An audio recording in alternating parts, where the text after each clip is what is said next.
Welcome to China Horse Business, the one and only podcast focusing on the booming Chinese equine market, bringing to you by two experts of Chinese equine industry, Zoe King and Wen Li, from Shanghai and Beijing, introducing China to the world.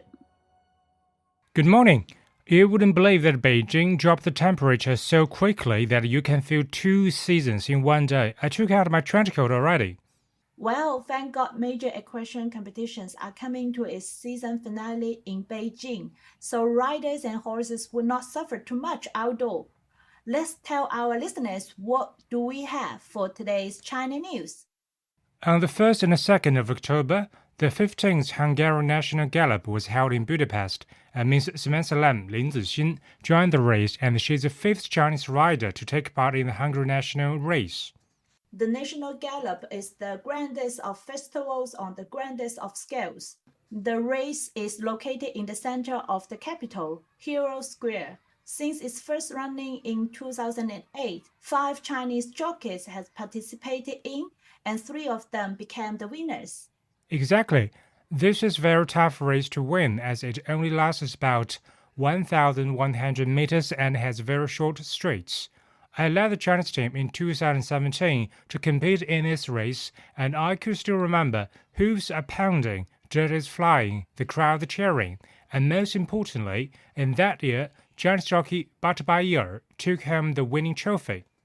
How wonderful to see more Chinese riders can show their muscles overseas, and China Horse Industry Association's plans to send jockeys to the next edition of Hungarian National Gallop. Now, in our China Club session, we'll bring you to the Joy Pony 齐乐马术, which was founded in 2019 in Guangzhou City, Guangdong Province. According to the club, it has more than 20 franchise clubs in Beijing, Shanghai, Shenzhen, Changsha, etc., with combined tens of thousands of consumers. The club is a member of the Chinese Equestrian Association and has combined efforts of the CEA and Wuhan Business University to develop its own teaching system. In the meantime, it introduced Australian Pony Club teaching and grading system to ensure the club's authority, internationalism, and professionalism. Joy Pony also announced Equestrian Lifer and 2022 Masterclass training programs to better serve its clients. Now it's time for our China story. So I invited my very good friend, Miss Li Shuang, today. And Li Shuang, thank you for joining us. Hi, everyone. This is Shuang. I just introduced her, but I would like her to briefly introduce herself. And how did you enter the equine industry? Okay, many people would see me on the weekends. I work in full-time at several horse shows as an independent judge, meaning I don't belong to any stables or clubs. I mainly work with show jumping, sometimes dressage, and I also had organized a few racing. Normally, you'd see me around here and there in the arena, assisting the course. Also, sometimes you'd see me staying around the warm-up arena as a steward. And recently, I began to take jobs as live commentator as well. So the rest of the time, I'm a freelancer. Since I'm capable of doing several different kinds of jobs with different skills, it's very hard for me to take just one occupation because my curiosity and personality. Yeah, cool. Yeah. I'm an 11 years amateur rider and 6 years of horse show professional, I would call it. As of how I ended up with the horse industry, in a nutshell, back in 2015, I came back China from the US, worked full-time as a show manager in international affairs at BTEA. Should I explain BTEAs?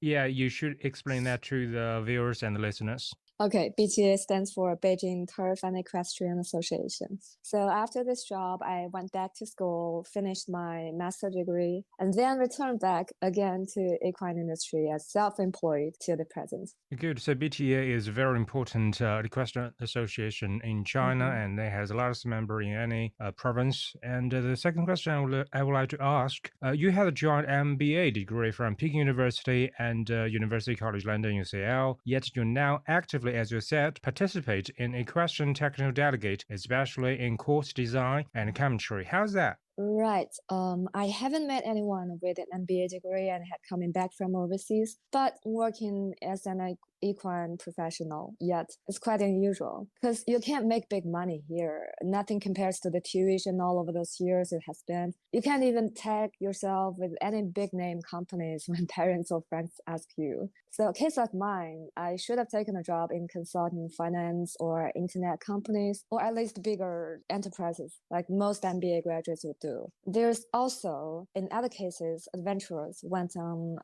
entrepreneurship, which for me seems more attractive, but very risky. So B school would encourage us to take on that step in general. But in my case, equine industry is very underdeveloped here. We all know. So rationally, I took a step back from being an entrepreneur.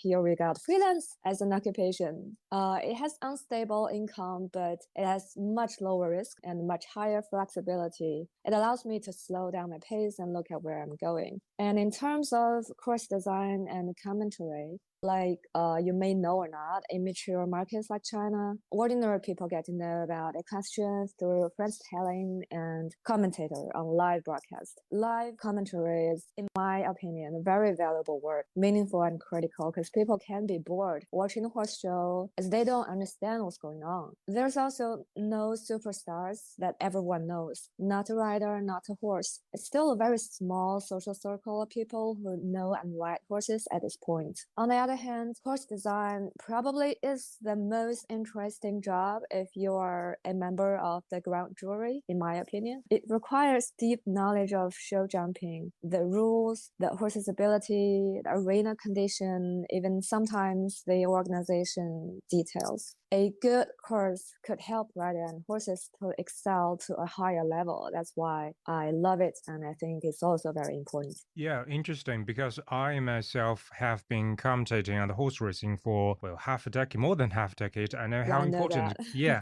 I understand how an on-course commentator can be very critical, very vital, essential to the horse competitions as well as racing on the track. And Exactly. as you said, while in PKU, what is the reaction or perception of horse riding from your fellow classmates? That's a very interesting question because 99% of my classmates had no idea, like zero idea of equine industry. All of them knows about horses, but almost no one knew anything about riding. We particularly British riding. So every time I introduce myself and my career, I get 100% attention because nobody does that. So I had to explain from the scratch how this industry work, from horse breeding, training, saddlery, stable management, competition, all the way to international cooperation. As you see, there's a huge gap between my fellow classmates back in the US or in the UK from those who are in China. And here's my story. Horses were not part of my life until I left my homeland and went to college in the United States. My riding license started there as a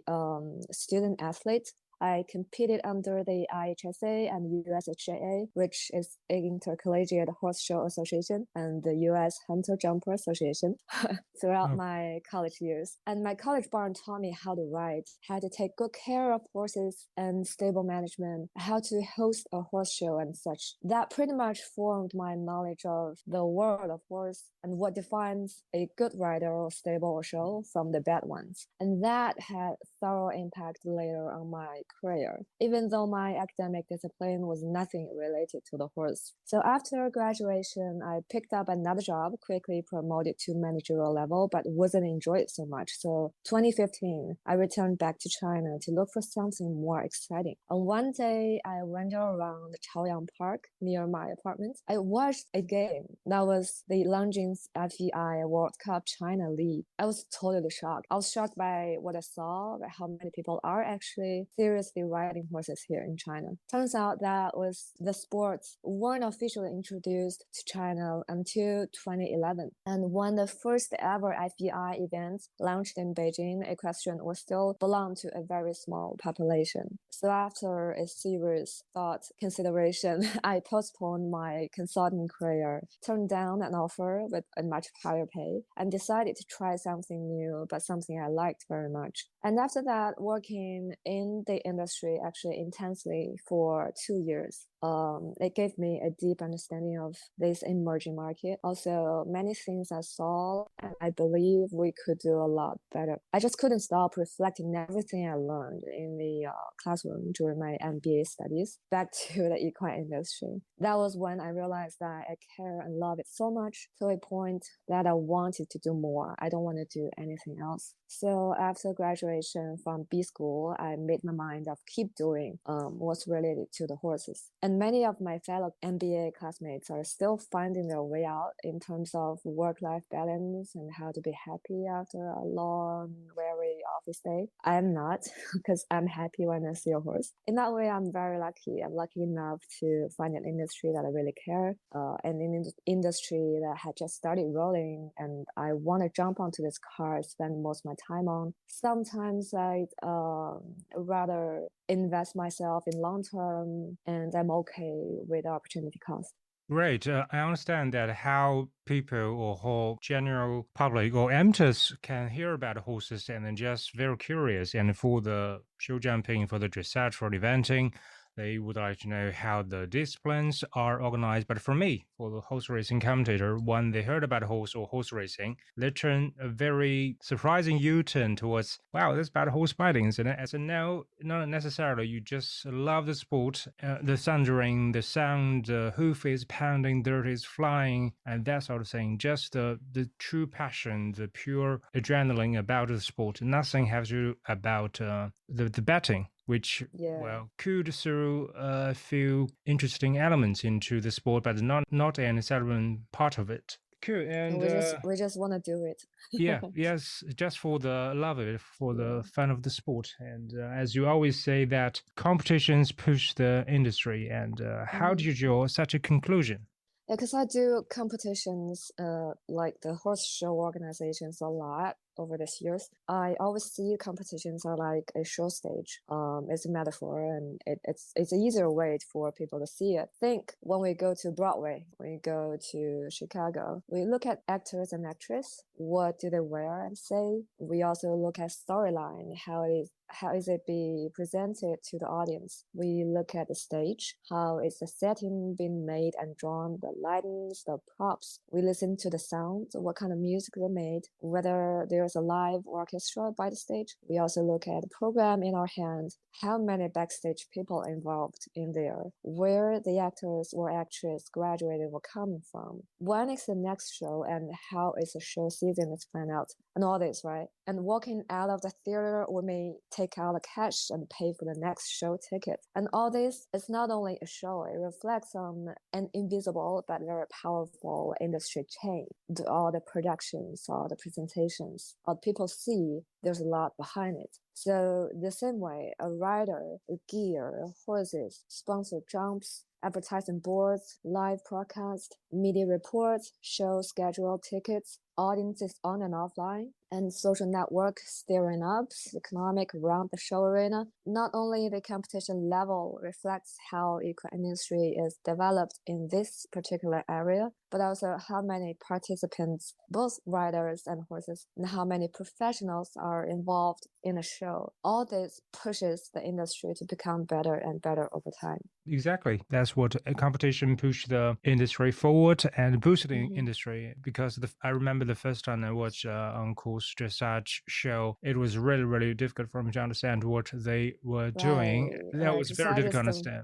Dressage is the most difficult one. Because if you have watched the dressage competition from a TV set and you know it was a perfect line, but if you're watching or you're going to watch a dressage on course and you are on the same level, ground level from the riders and the horses, it would be very difficult for you to work out how they walk the lines. It's very difficult for amateurs to understand dressage. It's too technical for ordinary people to watch it. They don't know what's going on. And why this horse is, gets much higher points than the other ones. Yes. And for the show jumping, they know, well, you knock it out a pole, you lose 4 points, etc. Eventing, if you fail, definitely will be disqualified, eliminated from the race, from the competition. But for dressage, it will be difficult. So we'll rely on the commentary and rely on the competition organizers and the settings. the settings of the competition, everything you see Exactly. on the TV, it's work, it's production, it's people behind it. Yes, you have to make a better pitch so people will buy what you're going to sell. Yep. Great. Dear viewer, that is my very good friend Shuang Li and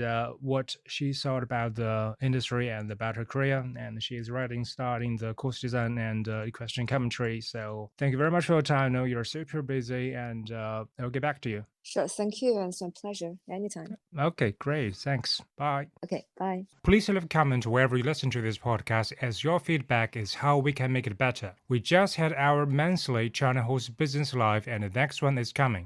Yes, the next webinar will take place on the 7th of November from 9 a.m. to 10 a.m. CST. See you in the next episode. Bye. Bye.